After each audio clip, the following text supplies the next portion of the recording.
has everything to do with the Orions and their superior spirituality and their technology and all this kind of thing. So anyway, I think maybe I'm getting a little off track here. No, that's fine. I didn't really. I mean, I was just always wondering about that, but it makes a lot of sense. I mean, yeah. A lot of I heard the same thing of a couple other people I know that have been in contact with similar of enlightened elements, and they've sort of been basically backed off by the government, while others have, been obviously picked up. I think there's, which there's a meaningful reason for that, which I know you're going to start disclosing in a second about a lot of issues, and which is actually corresponding all around the world. Actually, a lot of events and contactees as well. That's right. That's right.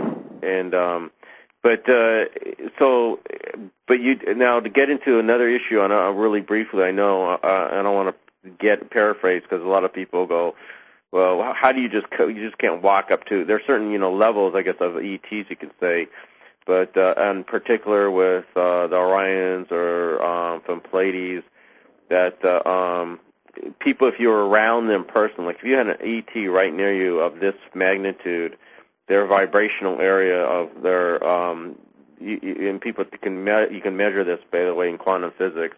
You have a frequency in your pattern in your matrix as far as your soul, and if you are like meditating or you're elevating your frequency with a loving pattern or whatever, and bringing that frequency in a higher standard, then you can start matching theirs. But if yours is not level, then you can't be like almost like two tuning forks.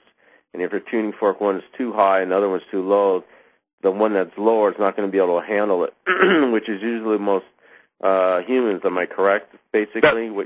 Yes. Yeah. I mean, yeah. The analogy that you gave about the tuning forks is perfect. I mean, it's like if one of the tuning forks doesn't come into alignment or resonance with the other one, it's going to be out of tune. It's going to sound horrible. They're not going to want to be together. So exactly, that's the way the extraterrestrials are with us, because they are so far advanced ahead of us, which is just natural. And ahead of us, it's not just in the technological terms. It's also obviously in a spiritual, in their vibratory, vibratory, and especially in their thinking patterns and their feeling patterns. And feelings and everything. Yes, all corresponding together. Now, it's also, which comes coincidentally, where a lot of people have thrown out, and I don't want to get off tangent here because I want to get into what you have to say, which makes a lot of sense because vibrational patterns are changing within the Earth. Its electromagnetic energies are generating higher frequency.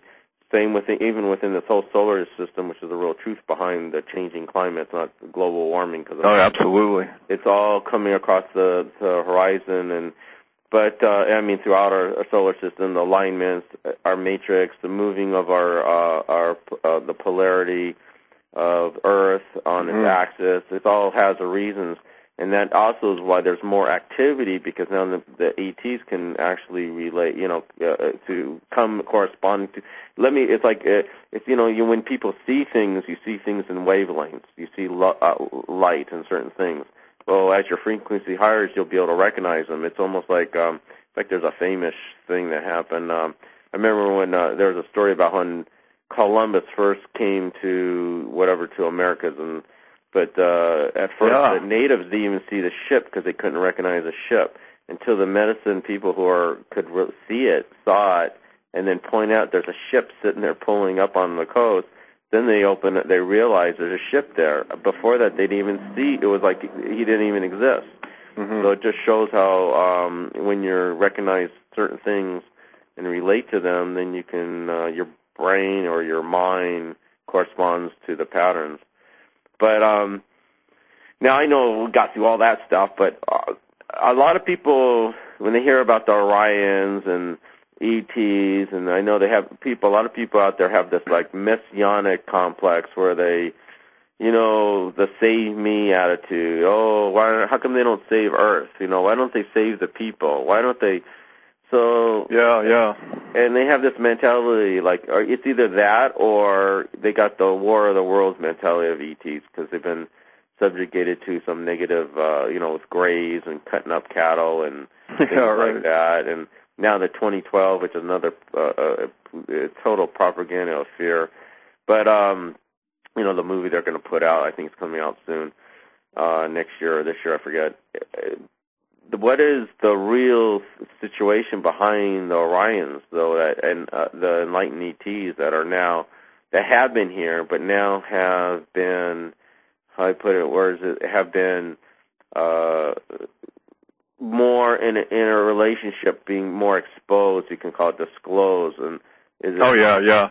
It's like you say, you know, we're headed for this major alignment with the center of the galaxy in 2012. This is also encoded in the Great Pyramid. Not many people know this right now, but the Great Pyramid also has a date in there about 2012, and it has to do with an alignment also with one of the main belt stars of Orion, which is, the Orions originally built the Great Pyramid as an astronomical measurement with their constellation when they came here.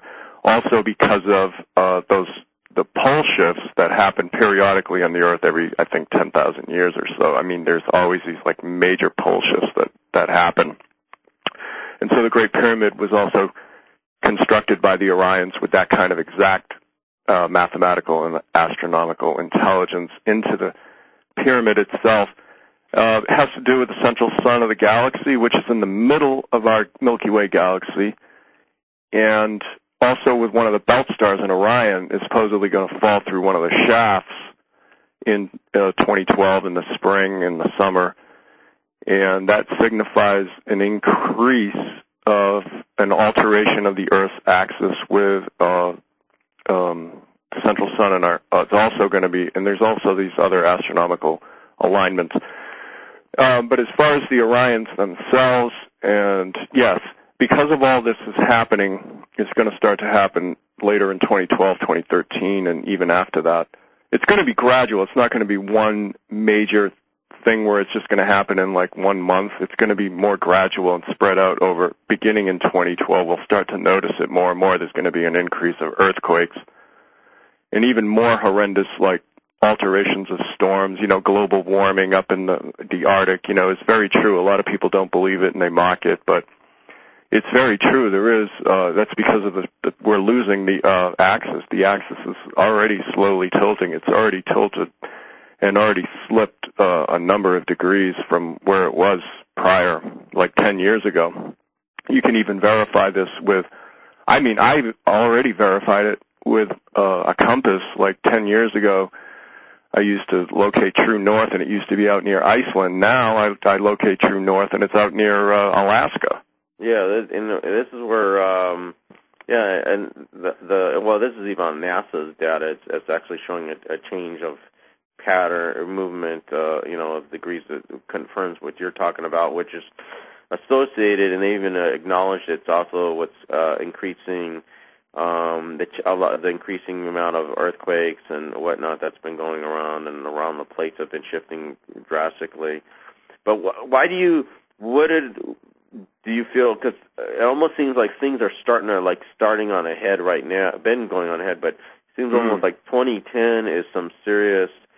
In our view, would be more serious activity as far as both on physiological on Earth about changing things. But then it seems like those things that are accelerating, you're saying it's going to be seeming gradual, but it almost seems like it's actually not. It seems like it's going on in a space. Well, for us, it's maybe not, or maybe for them, it's not that gradual or as gradual, but for us, it might seem.